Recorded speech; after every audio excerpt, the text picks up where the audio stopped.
Αυτός είναι ο τρελός ο Κρίς και η τρελή Αλίκη. Είναι 24 Μαΐου. Θα σου φάει το πουλί, Ντόρις, πρόσεχε. Εδώ είναι το εξοχικό μας.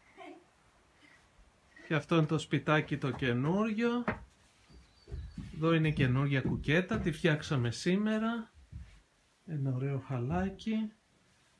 Παράθυρα. Αυτός είναι ο καναπές που ανοίγει. Έλα Κρίς, έλα αγόρι μου.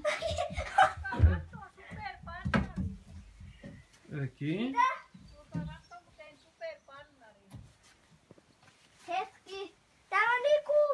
Έλα Αλική.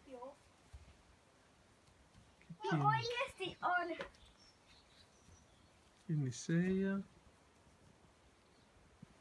Το πάπα το αμάξι. Εδώ είναι μια αποθήκη. Και πίσω εκεί είναι το δάσος με τις αρκούδες.